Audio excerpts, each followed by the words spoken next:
breaks the shadow of the weary heart. Truth cuts the dark like a flaming dart.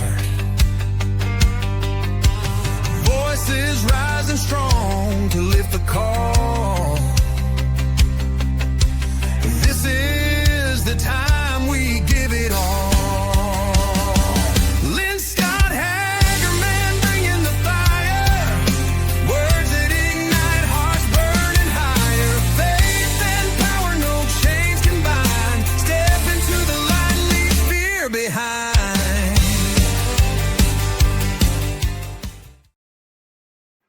Hello, everybody. Welcome back to the Lynne Scott Hagerman podcast, where truth has no filter, freedom is our mission, and light exposes the darkness.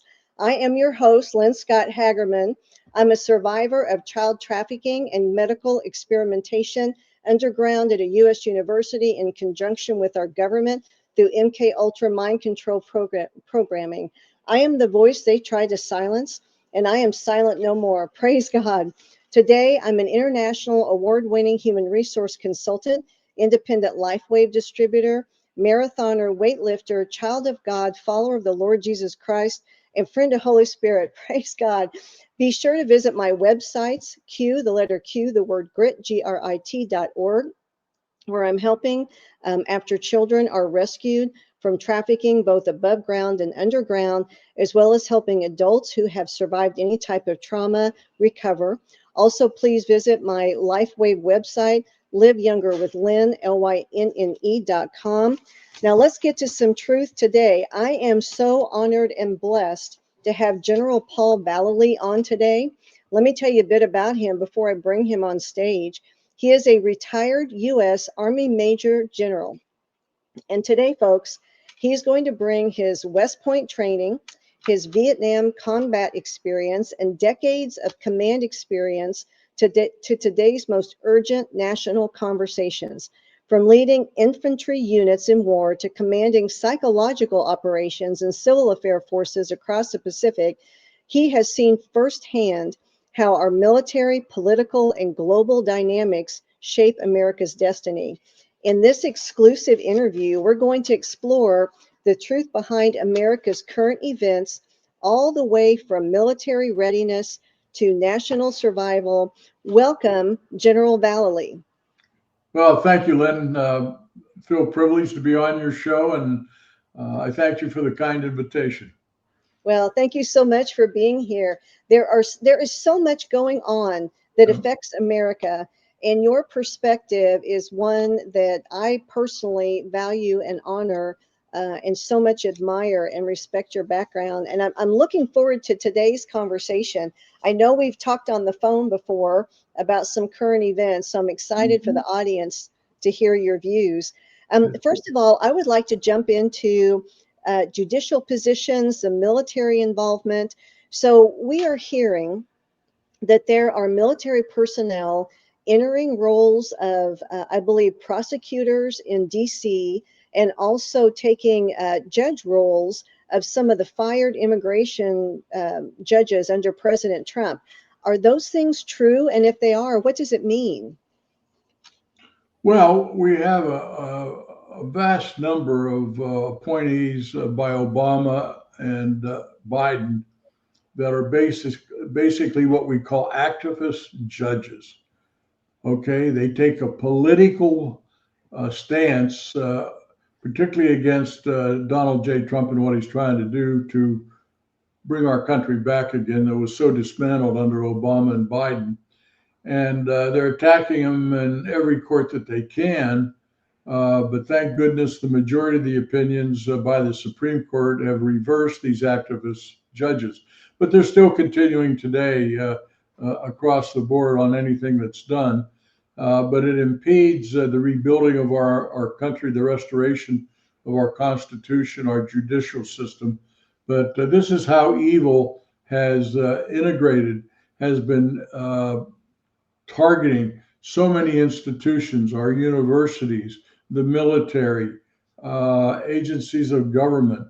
And then you have the left-wing demagogues, the Democratic Party, who've completely gone off the reservation.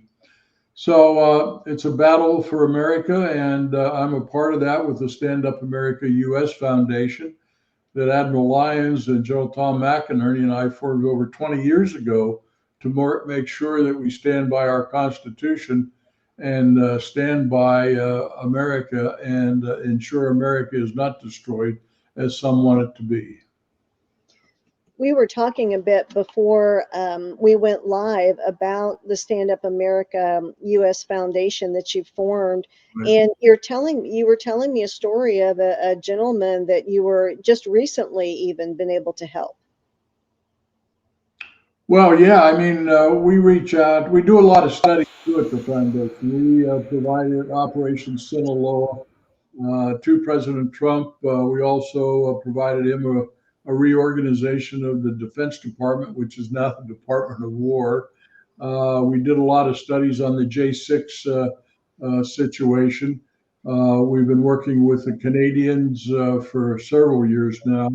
They're in bad shape up in Canada, and we worked with the convoy commander that set the convoy up between Calgary and Quebec, and we've been in discussion with him. He's under protection now by the U.S. government, as Trudeau and then the follow-on government has wanted to indict him in November and put him in prison for some 50 years. But so we get involved in a number of things, Lynn, that involve not only standing up for our own country, but assisting others where we can. So you had mentioned the Department of War. We have been hearing how President Trump wants to change the Department of Defense back to the Department of War. What are your thoughts about that? Well, I know they studied it. Of course, it was called the Department of War for a very long time. And I've always been against the Department of Defense, especially when you have threats against America. You have to have an offensive operation. Yes, defend our country, but yet we've had to go out and attack the threats just as we're doing right now against the cartels. And it is warfare. It's warfare to protect this country, so I have no problem with it. And by renaming the Department of Defense to the Department of War, how do you see that affecting how the Americans and the rest of the world see our military? Well, I don't really care about the rest of the world. I don't care what they think. Either does President Trump. He does what has to be done. Amen. Okay. The rest of the world is, especially Europe, is in deep doo-doo. They're in deep trouble over there, as we see troubling in Mexico and other countries in Latin America. And of course, you have basically the dismantling of the European Union, and you see now Macron and France is in deep turmoil with revolution going on there right now. You're going to see the same thing in Great Britain. And the word basically from President Trump when he was in Scotland a couple of weeks ago, he said, you got to do two things: stop building windmills and start deportation. And of course, they have protests going on all over England now, but they've let their guard down in Europe. An influx of radical Islam affecting their societies, the no-go zones we see in France that are totally monopolized and controlled by radical Islam. And so the battle out there for us is radical Islam and also the leftist Democratic Party. Those are the biggest threats to America right now. I'm so glad that you mentioned the radical Islam. I didn't have that in my questions for you today, but I was on social media this morning and was seeing a disturbing video of radical Islams in Houston going door to door to the stores, telling them if they didn't stop selling certain things, so that there would be repercussions. So this is the United States of America. Tell me what's happening in our nation now with these radical Islams. Well, they've been brought into the country.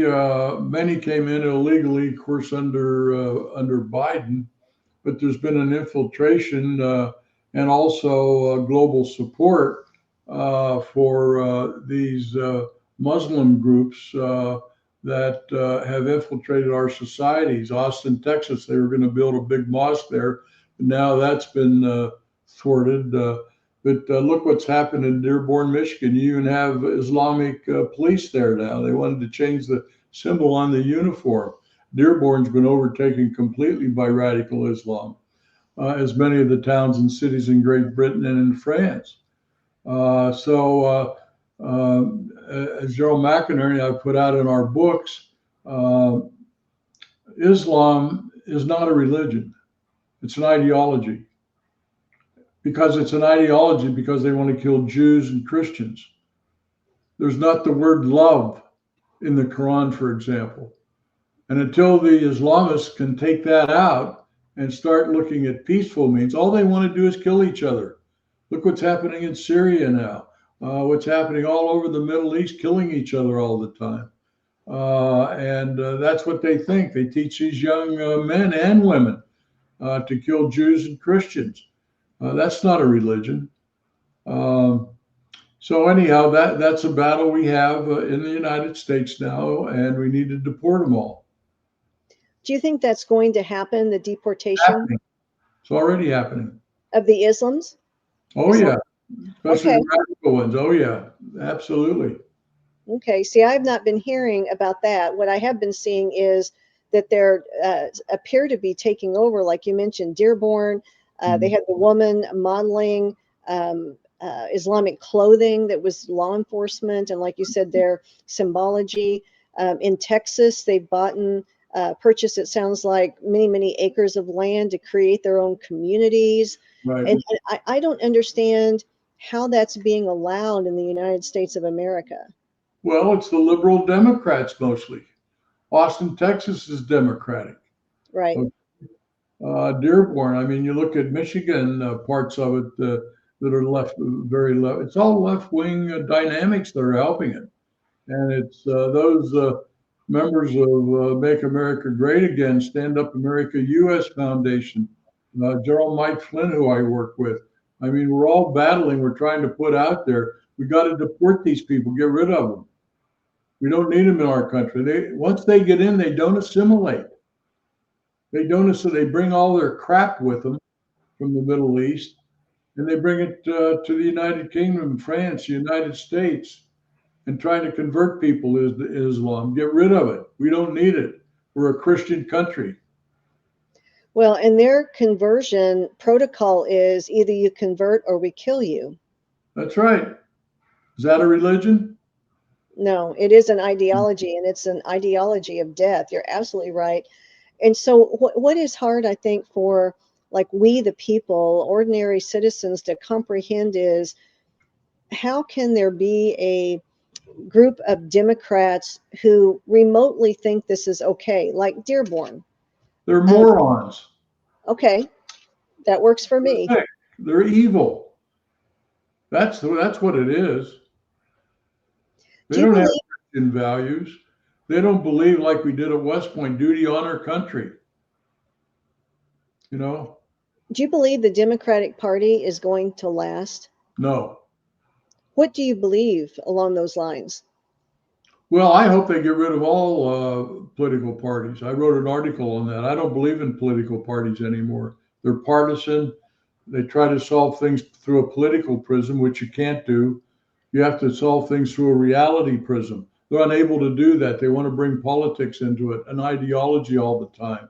And so they're all entrenched in that. I mean, if you listen on the radio or television to any of the Democrats, it's like they put out what to say today, and they all say the same words, the same phrases. I mean, it's all programmed. And that's what they are. Their minds are programmed. They're idiots, morons. When you talk program, that reminds me of, so you have this huge background in the military and psychological operations. So are they literally programmed? Oh, absolutely programmed.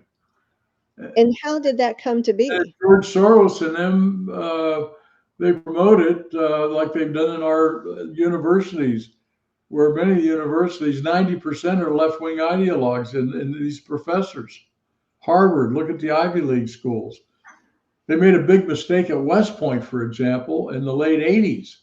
When I was there, we had all uniformed professors who had combat experience and so on. Well, then in the late 80s, they decided to bring in a lot of professors, associate professors from the Ivy League schools. And so they infiltrated the social science departments of West Point. And they created and accepted this woke generals that were produced out of West Point. Unbelievable. And so, yes, it was programmed. It was intentional. Now we have a movement with the MacArthur Society, which I'm the president of, the MacArthur Society of West Point graduates. And we're a careful watchdog of what's happening at West Point and the other academies to bring back duty, honor, country. A good example, Lynn, that I learned, one of our mottos at West Point was a cadet does not lie, cheat, or steal. Basics, right? Right. So anyhow, the superintendent and his staff up there came out with this thing. Well, duty or lying, cheating, or stealing is aspirational. Aspirational. Okay. And what they meant was that many of the blacks and minorities came out of ghettos or poor areas in the United States, didn't have the opportunity. So they had to steal. They were backing up criminality, basically. And lie, cheating, or steal, you either lie, cheat, or steal, or you don't. It's not aspirational. I mean, that's the crap that came into the academies with this wokeness and all of that, and bringing in these left-wing professionals. So professors, I should say. So now we have a move now by the MacArthur Society to bring back all uniformed professors, except for maybe a few that you can bring in for some special subject areas, but certainly not these socialists that have infiltrated. And the same thing happened at Annapolis and Air Force. Air Force was infiltrated very heavily in Colorado Springs. So those also perpetuated within the ranks of the military under Biden and Obama. I was going to ask, who was at the top directing the infiltration into all areas of our military? Well, General Milley and the woke generals. Obama purged 120 senior officers when he came in. That's right. And a lot of the promotions of those people, those individuals were colonels, and they got promoted to general. And that's why he is General Milley. He was more concerned about white ring terror groups in the military. And like I said on many shows, the only white terror was General Milley. You know, I call it upside down world, General, because the things that are logical, common sense, good, right, just get thrown out the window with this demonic agenda to destroy the United States of America. Yeah, it is demonic. No doubt about it. So when you mentioned Obama, did you think he was ever, there was all of that talk about, was he truly eligible to be president? And then there's all this talk now about what exactly he did to President Trump and against President Trump. What are your thoughts on that? How he led the three-letter agencies in a coup? Right. Well, So he was a puppet put in there by a lot of moneyed left-wing people. Certainly not a warrior. Certainly had problems with his gender. He liked men as well as he did women. We know that for sure. We're not even sure he was born in Hawaii. I mean, we still think the birth records were manipulated in Honolulu there. He may have been born in Kenya. I have no idea. All I know is he's satanic, he's evil, he's an Islamist, and it was just a situation that brought him into power. But he was heavily funded, and I said he ended up a puppet, and then he ended up running the White House under Obama. I don't know whether you knew it, but Colorado, his home in D.C., is only about a mile from the White House. And so he has a SCIF, a secure area in that house, and he had a staff there. And so he took Susan Rice and put her in the Biden administration on the second floor of the executive office building next to the White House. She would get information or orders basically from Obama and pass that to the chief of staff of the White House for Biden. So Biden never really ran the country. Of course, as we know, he got sick, dementia, and all that stuff. But of course, Biden was never very smart anyhow. I met him very early on in Washington. Boy, he was a dumbbell right then and there. All talk, no action. And lots of very awful talk too. What do you think President Trump has been talking for the last month about Obama and treason? What do you think is going to happen along those lines? Well, Pam Bondi's got that now. There's almost 55 people that we put in our books beyond treason, as you'll see on our website, that actually aided and abetted enemies of the United States. Obama, for example, that laid down $65 billion on the tarmac in Tehran. Tehran, an avowed enemy of the United States, dedicated to destroying the United States. And then when you see the amount of money that went through USAID into these ultra organizations that were against the United States, and Doge finally dug out a lot of those monies that were spent to really go to organizations which were anti-U.S. government. And so that was going on for years. And what it did, as we point out in one of our books, the dismantling of America, how all of that happened. What do you think the repercussions are going to be for him and those who conspired with him? Well, as I said, Pam Bondi's got it now. Some will be tried for treason. Of course, you have to conduct a military tribunal for treasonous activities. And then they could be sent to Guantanamo or put in jails if they're convicted. But certainly when you take Comey, Brennan is at the top of the list, and James Clapper and Hillary Clinton, you can go down the list. It's been on the internet. All of those people that could be tried for treason. Now, whether they all do or not, whether Obama will, we don't know. That gets into some tricky areas now, how you hold a past president for treason. We have, so everyday Americans, we have not seen a military tribunal and really don't know anything about them. So if this happens, how does it work? What would we see? Well, you see a military appointees. You may have a 4-star general or admiral put in charge of the military tribunal. They'll bring him in. They can present their own defense, of course, and then it's like a trial, except it's conducted by the military. In the United States, the trials that we've all seen are lengthy. People will languish in prison for a year or two waiting for them to start. Mm-hmm. Then the trials can take a year or two. And normally it's based upon if the attorneys are smart enough to outwit the other one as opposed to actual evidence and facts. Is that what a military tribunal is like also? No, it's actually the opposite. Absolutely opposite. Rapid and swift and... Right, decisive. Would all of the tribunals be held in D.C. or would they be held? No, they can be held anywhere. Okay, but they would be on U.S. soil? Yes. Okay. So then that would be Pam Bondi. That's my understanding anyhow. Pardon me? That's my understanding. Okay. On U.S. soil, yeah. Okay.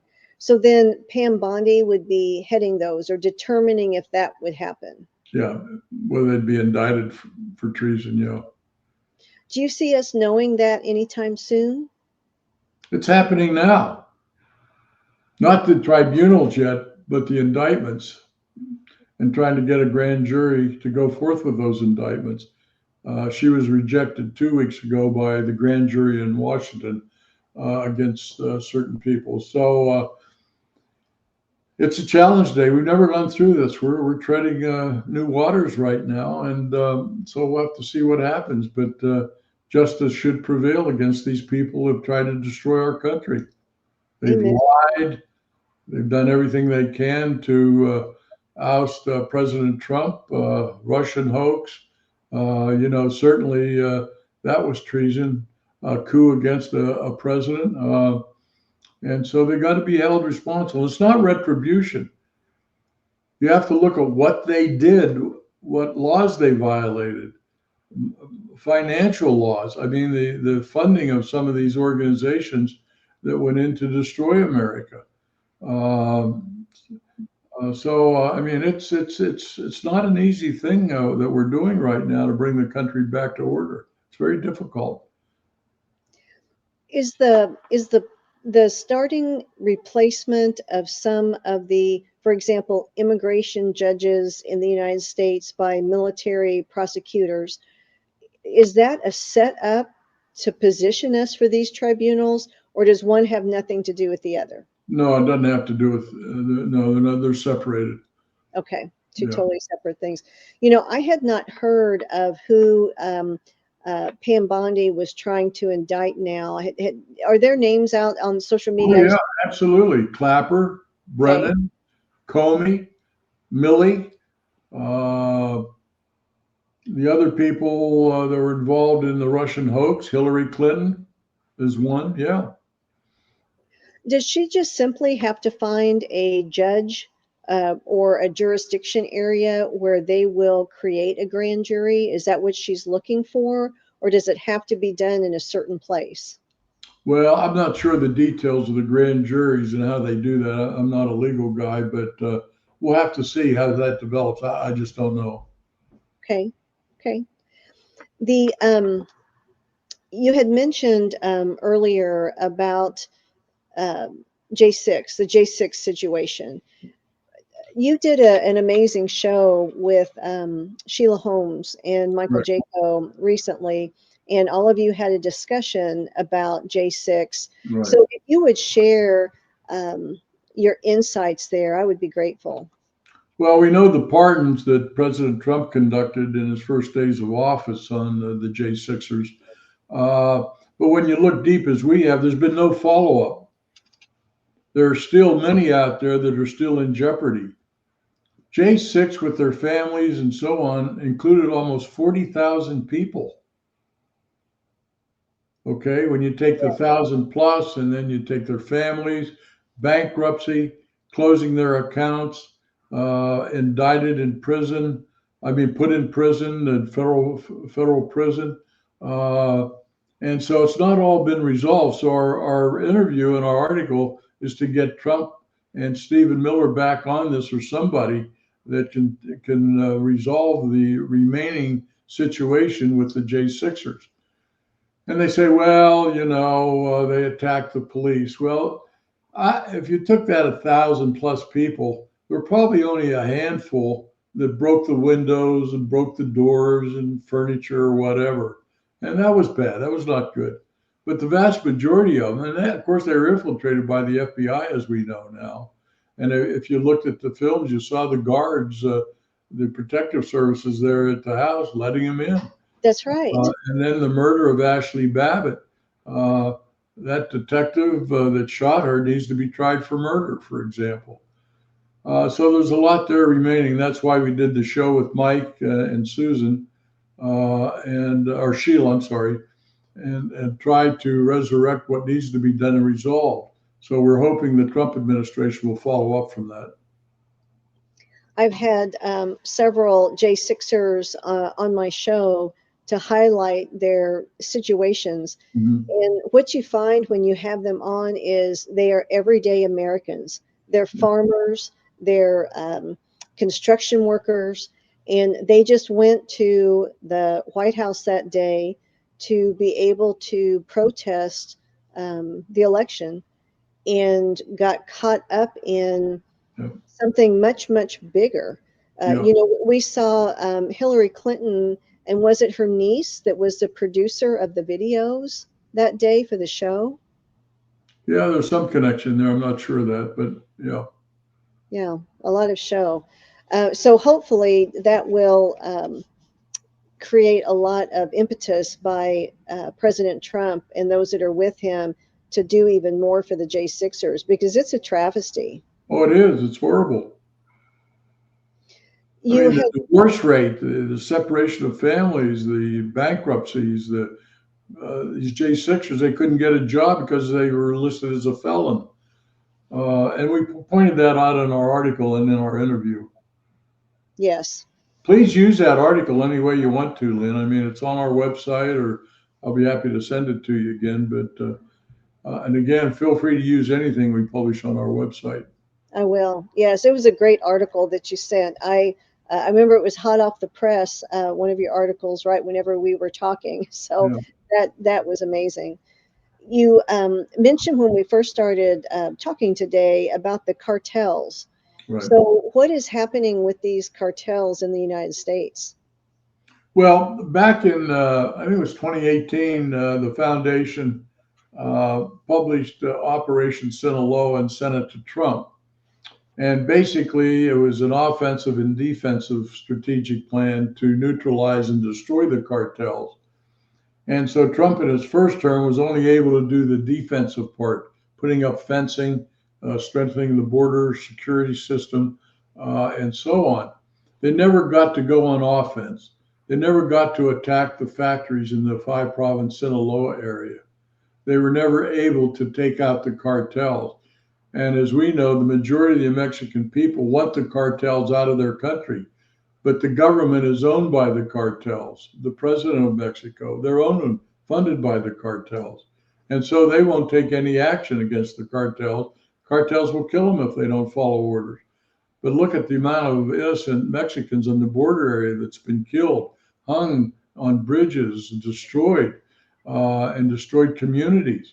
And so the Mexican people are all behind President Trump, what he can do. So now the first move has been against Maduro in Venezuela. We've sent our fleet down, Atlantic fleet down there with ships off of Venezuela. We've moved aircraft into Puerto Rico to launch against any kind of reprisal by Maduro. $50 million price tag on Maduro's head right now. And so basically, we're cutting off the flow of Panama Canal and cutting off the routes of supplies. Blew up one of their power boats, as you know, last week. I think it was last week. And so it's a full offensive operation now under Operation Sinaloa that Trump is conducting. And that's why we have to cut off all the flow of money from the cartels, the banking system, the flow of money into the United States to support the cartel agents that we have in our different cities who set up the drug distribution system in Colorado and San Francisco and other major hubs in the United States. So that's a separate battle against the cartels, and they've got to be destroyed. So then the cartels that have infiltrated the United States of America, all of the funding has come from further south, Venezuela, Mexico, into the United States, is what you're saying. So they're cutting off the head of the snake, so to speak. Yeah, as you may remember, most of the cocaine came out of the Colombian jungles, started Yes. in Colombia. And of course, we destroyed all of that and freed Colombia to be a prospering nation now.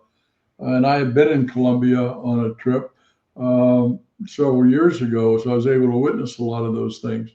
And so when you look at those cities and towns down there, even Panama City, that would infiltrate and allow a lot of the flow of drugs to come up through Colombia into Panama and then into Mexico, into the United States. So you had it being brought in not only by foot, but also by boats and also by aircraft. And so it was a full operation, very well organized by the cartels. And a lot of people don't know the cartels have better military equipment than the Mexican army. Advanced motorized vehicles, drones, cyber capability. And the billions of dollars that they've made, they've been able to do that. And you've probably seen pictures of the cartels in their outfits and with their motorized armored vehicles, and so on. That's why they've been able to dominate the police forces in Mexico. So it's a threat to the United States. We have all the right to take out any location of these cartel locations because they're a threat to the United States. The president has the right to do that. And it's not necessarily called going to war. It's destroying specific targets that threaten the United States. And the president has all the authority to do that. So what was your reaction when that boat did blow up last week? I thought it was good, great targeting. They had good intelligence, and they were able to take it out. That's what you do. You pick targets. If you have an enemy threat out there, it's a target, either their headquarters or their compounds or whatever they're doing. They're viable targets. And if they are a threat to the United States, we have the authority, the president does, to eliminate those targets. They can't wait for Congress to vote on it. Should we do that? You can't do that when you have an immediate threat to our country. You have to take it out immediately. And of course, Obama and Biden never did that. And why did they not? Because they're morons. I wonder if They're not leaders. feel free to elaborate. They're not leaders. They're politicians. Politicians want to legislate. That's true. So what message, like, I know you don't read minds, at least I don't think you do. I don't know, with your PSYOP background, maybe you do, I'm not sure. But if you could read the minds of the cartel following these actions of President Trump, what are they thinking? They're on the run. We have satellite drone photos of them leaving their compounds and spreading out of the 5 provinces down there near Sinaloa. Yeah, they're on the run. They're worried. Good. Sounds scared to me. I think that's good. They are scared. As tough as they may seem to be when they got all their guns and all that, but when Trump's after them, they're scared, believe me. That's exciting. Within the United States, how heavy in our nation is the infiltration of the cartel? Oh my God. Infiltrating, they've been doing it for decades. Los Angeles, Denver, Seattle, Portland, St. Louis, Washington, D.C., Boston, Miami, all over our country they've infiltrated in. And they've also contributed to many political campaigns, as we found out, supporting left-wing politicians. That was verified in Arizona last year. That's right. Are they only in major cities, or are they in small town USA also? Oh, they'll branch out, yeah. We've even seen them branch out here in Montana. Is it just the Mexican cartel, or are there cartels from other countries too? Oh yeah, Venezuela. They're part of the cartel situation. That's why we're after them. Colombia was, not as much. Panama was involved to a degree. Yeah. They had a total network, and then the network went back to Beijing, back to China. And then they infiltrated also Vancouver, British Columbia. And so you had a big influx of drugs across Canada. And they would import them by sea into Vancouver by aircraft. And they would spread them out through Calgary all the way to Quebec. So I'm curious. You know, I live in Missouri, Midwest, medium town, and you don't, when you're, so you know that the cartels are throughout the nation, in every town, large and small, but they don't wear badges that says, hello, I'm so-and-so from the cartel. Right. so I'm trying to imagine, like, in my community, how do I know? St. Louis, look at the crime in East St. Louis, for example. Good example. Yes. Oh, that is East St. Louis is like a whole nation in itself. I don't even know how people can live there. It's horrible. I don't. I remember one time being in St. Louis and getting off the wrong exit ramp. And I'm here to tell you what, that's something you absolutely never want to do. I was hearing a quote from a gang member. I'm not sure if this is cartel or not, but in Chicago. And he was saying that there are 100,000 gangs, and he was threatening President Trump and the National Guard, kind of like saying, come on in and try and see what we're going to do. Yeah. Yeah. Bravado. Yeah. Yes. Yeah, a lot of bravado. What Trump do you is Trump is saying to him, "We will make your day." Remember Clint Eastwood in that movie? Make your day.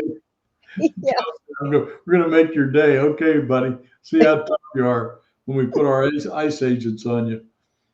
it'll probably be like the cartel members who are running right Give now. up. Yeah, exactly.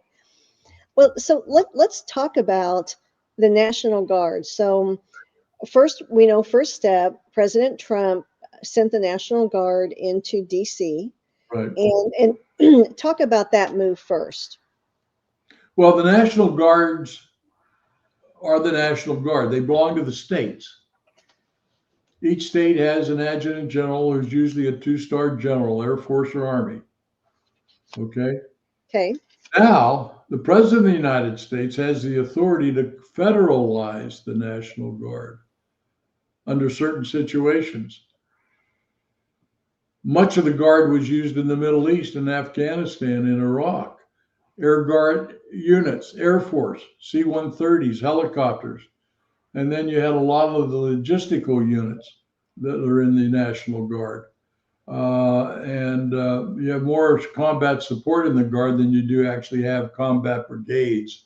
So the president has the authority to do that if he needs to do it against threats, foreign or domestic.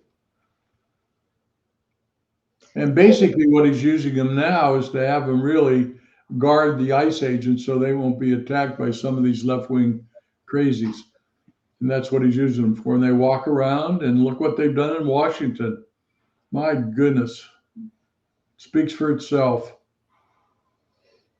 Yes, it does. And of course, he started in Los Angeles, was the first time that we saw this recently, Right. with the National Guard protecting the federal buildings. Mhm. And then I believe the military had to be sent in to protect the National Guard. Yeah, they brought the Marines up from the Marine base there in California. Which was very effective. Yeah. And it still astounds me whenever I hear, for example, in Chicago, but it could be any of these towns that President Trump is talking about going next, hearing their political leaders, it's like crazy land, upside down. I mean, it is the most illogical, nonsensical. It defies common sense, defending the defense, undefendable. It's undefendable what they're saying. I cannot believe they are grown adults mouthing the words that they say. Oh, it's horrible. Well, too, I wrote an article on this a year ago that these mayors or governors, if they're resisting, solving the crime problems in their cities and won't cooperate, they're basically not following legal orders and legal policies. They're supporting crime. They should be handcuffed and put in jail. Same thing with these district attorneys. They're not above the law, none of them. And if they're not helping to solve the problems, they're impeding it, then they should be arrested. Do you think we might see that? Yes. Yeah. That would be a hallelujah day. Tom Newman said he would, but they haven't had to yet. So then do you believe what the rhetoric that we're hearing is just more bravado? Yes. A lot of rhetoric. There is a lot. They're trying to get public support for what they're doing on the left wing.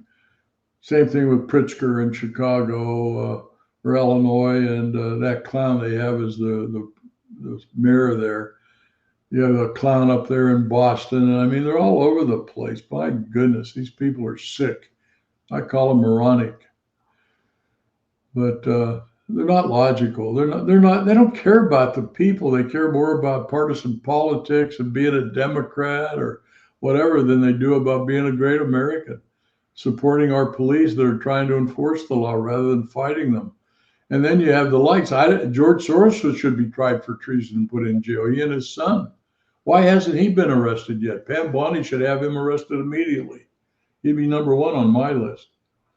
Me too. And I believe everyone listening. Do you have opinions on why we haven't heard about that yet? No, they just haven't made the decision to do it. The cities that President Trump has talked about sending the National Guard into, Yeah. do you believe that that is strategic at some level as to why he chose the ones he chose? Yeah, I think it's strategic from a national standpoint, but it's tactical from a city standpoint. I know he's looking at even some red states now, looking at Louisiana, which has a very high mortality rate, murder rate. Memphis, Tennessee, one of the largest in the country as far as murders and so on. So there's some, and those towns, I understand, they have Democratic mayors. They may have a Republican governor, but then you've got the infiltration into these cities. And so they've got a list right now. Denver's one of them. Portland, Oregon is another one. I'm not sure about St. Louis, but I'm sure East St. Louis is on the list. Chicago definitely is high up there. ICE has already started their operations in Chicago, by the way. Do you believe the primary purpose of the National Guard is to help deport the illegal aliens? No, that's not their job. That's ICE. They're there to provide protection and security for the ICE agents and police. That's what I meant. Yes, they're there to support ICE because someone though, I was reading on social media that maybe in DC they had said that the National Guards have U.S. Marshal badges on. Do you ever heard any? That. No, they're not U.S. Marshals, so they wouldn't have them on. Military wouldn't do that, I don't think. So that wouldn't make any sense. Okay. Uh, And so then the National Guard is to support the ICE agents and and police. When it comes to rounding up the illegal aliens, are the police being cooperative with the ICE agents, or are they being stymied by the politicians ordering the police to stand down? Well, a good example is this clown in Chicago. It says the police come under, of course, the mayors and the local governments. And so he's ordered his policemen not to cooperate with ICE. Now, some of these police need to stand up, like in Chicago. They've had some of their force killed and wounded by these gangs in Chicago. So the police chiefs need to stand up. But if they're in the pocket of the mayor, they're not going to. And so ICE will go in and they'll put those policemen aside and they'll go in and make the arrest. That's what they're doing in Chicago right now. So Chicago, for example, all of the gangs, I'll go back to the one social media post where the gang member said there were 100,000 gangs. I don't know if that's true or not, but from your perspective, do you think the majority of gangs are illegal aliens, cartel? No, they're in the ghettos. The black community's been there for years. Even some of the white people that are not good people as well. Sure. And you have Mexicans, you got all of these illegals then to add on to that. But take the crime in the ghettos. I mean, we've created these ghettos in America. The lack of education, particularly of a lot of the black ghettos, it's just horrible. And then you have the lack of fathers in the families of these black families. I understand 70% of them don't even have a black father in the household. And so the mothers are there to try to raise these young kids. Well, the young teenagers, then they're going to get connected to gangs. And then they operate out of these gangs and then they steal, which is okay, as far as they're concerned. And they all go back to slavery and all that. Many of them don't have any idea what happened with the slavery thing, the situation back in the Civil War and what caused it. Uneducated. I mean, most of these kids coming out of these poor cities and towns and that, hell, they can't even pass sixth grade math or English. So you got an education problem there. The failure rate's very high. Do you think that the National Guard will be doing anything against all of these generational gangs in Chicago, or is that not what they're doing at all, and it's all to support the ICE agents with the illegal aliens? Yeah, that's what they're there for. Okay. So that the gang problem could will Well, continue. it's not going to continue. We're going to destroy the gangs. Okay. That would be a hallelujah day. Yeah. Someone had been sharing it on social media that there were some vets being called up to help in some areas. Is that true, or is that just Yeah, a lot of vets have been recalled to join ICE. when a veteran is recalled? They've been called back, called up, and they're volunteering to join ICE. So then it's all volunteer from the veterans, or have they been like officially called Volunteer. back? That's all volunteer. Yeah. I think that's exciting. I know I've been Oh, yeah. listening to veterans for years on social media waiting for the opportunity. Yeah, and then our retention and reenlistment in the armed forces has increased tremendously now. We had a period of time with the Biden reenlistments and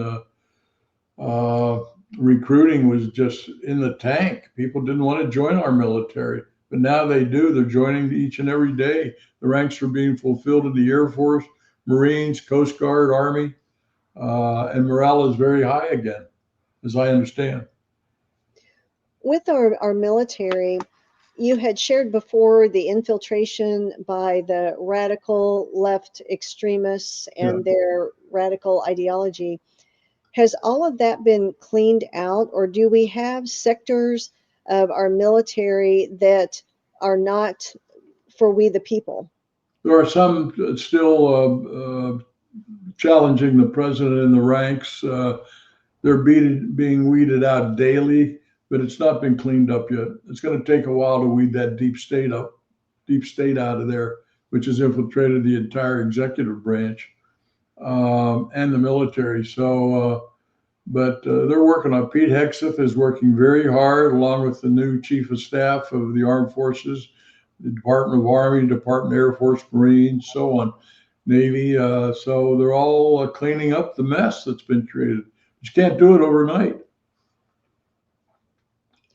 Transgender crap that was put in on the military, that's being eliminated. Wokeness, DEI, CRT, critical race theory, all of that's being eliminated, but not completely yet. Even at the academies, it hasn't been completely resolved yet.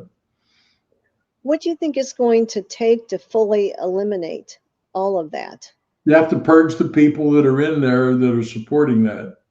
They have to be fired. They have to be taken out of their position.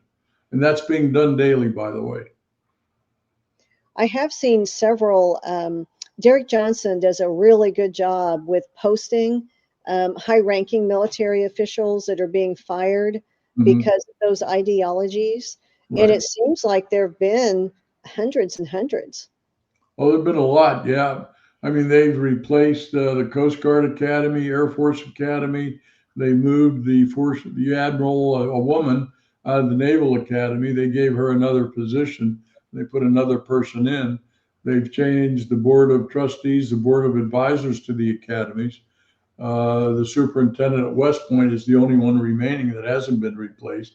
But I think he's on the list to be replaced because he supported all this woke DEI CRT training at West Point. I can't imagine the way that the military personnel live in their headquarters, their personal quarters, how they have to live during combat, to have to deal with this ridiculous ideology. I know as a human resource consultant, I had a client one time where the women who thought they were men wanted to be able to use the men's bathroom, and the men were in uproar, Right. just because they didn't want a bunch of, not a bunch, they didn't want a woman or two who thought she was a man coming into their bathrooms because it was very private. Yeah. And frankly, I remember, General, I contacted the head, one of the lead attorneys out of DC for this company happened to fall under the Department of Education, but I contacted one of their attorneys and I said, what rights does this company, because the company didn't want it either. I said, what rights does this company have? And this was her response. She said, well, what do the men care if anyone sees it? That was her response. A top attorney with the U.S. Department of Education. And so I shot back and I said, well, some of them are married and they have wives, and yeah, they care. I just that I had to defend the ludicrous and undefendable. Just it was astounding. It was an astounding moment, I have to say. Listen, I can tell you, men don't mind seeing naked women, but the women want to see all these penises in their bathroom. Yeah, yeah. Okay, they don't want it, so it's unfair to the women to try to put these males in there walking around nude. And I remember, I think maybe the situation you're talking about, that it was in a Marine barracks, and this young Marine woman turns around and there's this male guy standing there all in the nude showing everything. And that prompted an investigation. And basically they'd gone woke and they didn't do anything about it from what I understand. But the women in the barracks have these guys walk in their showers. Who wants that as a woman?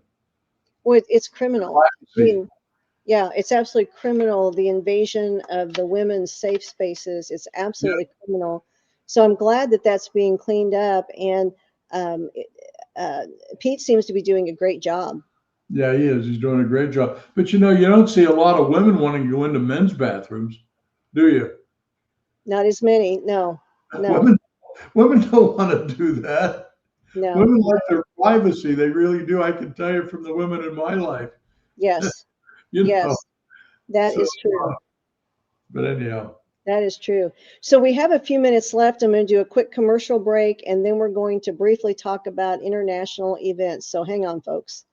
okay. A life empowered is closer than you think. We're all looking for a better way. Reimagine what's next with a new sense of exuberance. Why not power on like you mean it? Or power off blissfully?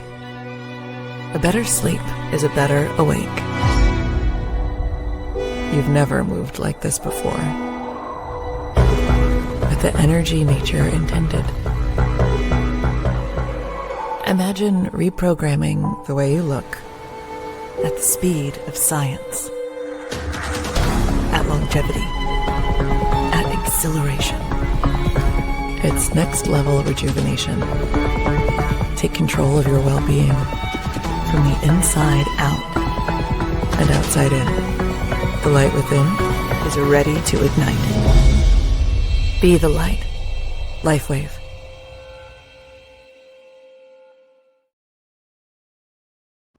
Please go to liveyoungerwithlynne.com to order your X39 and Celergize. Activate your stem cells. It is the wearable med bed, the fountain of youth.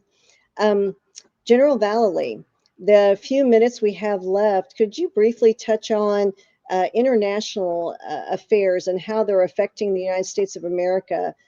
China, Russia, Middle East has been in the news. Well, let's take Ukraine, Russia right now. Basically, Russia's has control of the ground. They won the ground war. The only thing that Zelensky and Kiev can do now are drones and attacks, terrorist attacks that we've seen. So it's coming to an end. I know Putin has ramped up a lot of his attacks on Ukraine. Ukraine's also attacked Russia. Putin really only wants the 4 pro-Russian provinces that they control now on the ground, plus Crimea, plus they don't want any NATO forces in Ukraine. So hopefully we'll get a resolution to that. You have the new BRICS international financial organization that was formed, BRICS being Brazil, Russia, India, China, and about 60 other nations. They will control 2/3 of the gross national product of the world this year. And so a move away from a declining European Union and Europe, you have a whole new, stronger Eastern type of organization put together. And they're not out to kill the dollar. They need to work with the dollar. They're buying a lot of gold and silver, of course. A lot of Western propaganda about the Russian economy. It's not failing. It's not collapsing. I just talked to somebody who's been in Moscow. The streets are clean, no police you see around.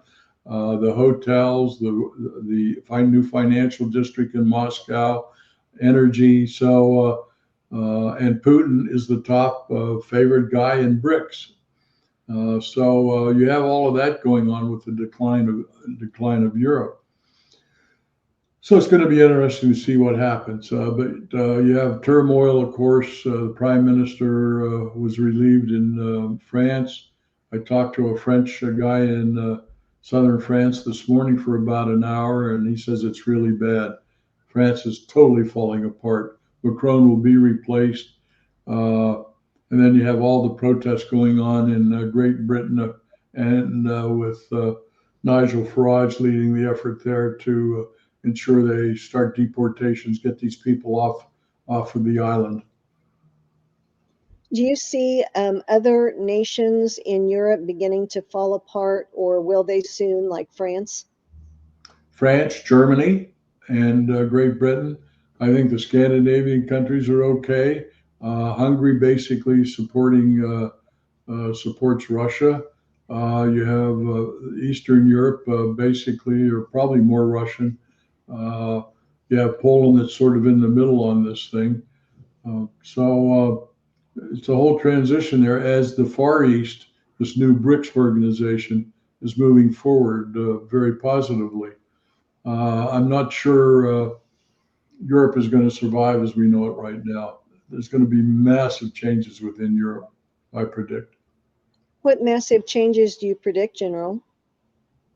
Leaders, governments, economic policy, deportations, solidifying the traditions and values of each country, not let these Middle East people bring in their crap of radical Islam and so on, get rid of the no-go zones around Paris. And so there's a lot of cleanup to do, but they've got to get with it or they're going to see a whole new transformation in their country and it's not going to be pleasant. But you don't see it going that direction. You see it more going in a positive direction. No, a negative direction. Okay. Negative, definitely. There's nothing positive going on over there. I mean, after it falls and collapses and gets rebuilt, do you see it being rebuilt into a more positive? It will have to be if they want to survive as a country. It's up to them. I was going to say it would be up to the people to be able to do that. Right. What do you predict? Do you have any predictions there? You're going to see a total dismantling of Europe continue, dismantling economically, militarily, leadership-wise. And like I said, when Trump went over to Scotland, he said, stop building windmills and stop supporting people. And so, anyhow. And what about BRICS? How do you see BRICS affecting the United States of America? Well, I think they would cooperate with America and Trump. And again, if we keep pounding on Putin and the Russians all the time, that's not going to do us any good. We've got to figure a new way to deal with Russia because they're the strongest in the BRICS right now, as far as their economy and what they're doing. They can produce more out of their defense industry in 3 months than all the countries in Europe can do in a year. Wow. I did not know that. That's astounding. And they're coming up with all these hypersonic missiles, very advanced aviation, just like we are. Space, who's going to control stations on the moon, and all of that's going on. So the whole future, of course, is in artificial intelligence and building robots and more different kinds of drones for warfare, less on the ground, of people having to be killed in the infantry and armor units, sitting in tanks and so on. So you see a whole transition to a new modern warfare.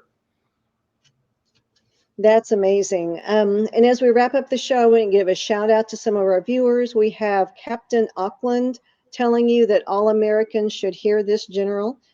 We have JJRSVL giving several shout outs and positive comments. So, yeah, so thank you everyone listening. And so, General, share again, how can people follow you? How can they support and help? Well, thank you, Lynn, again for the kind invitation, and happy to get back with you again and talk about all the issues that are facing us globally and in the United States.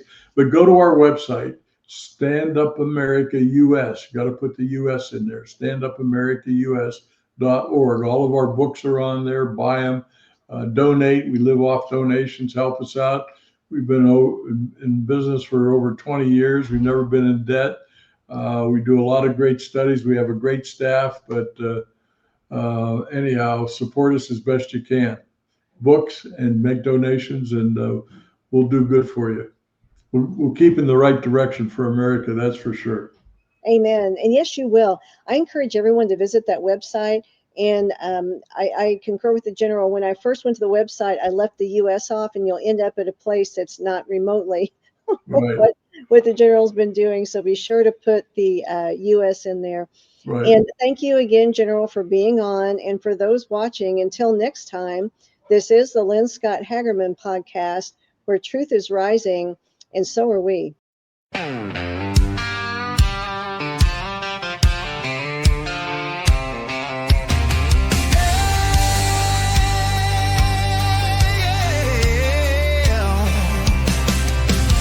Light breaks the shadow of the weary heart.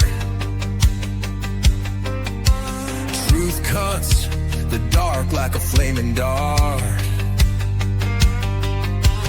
Voices rising strong to lift the call.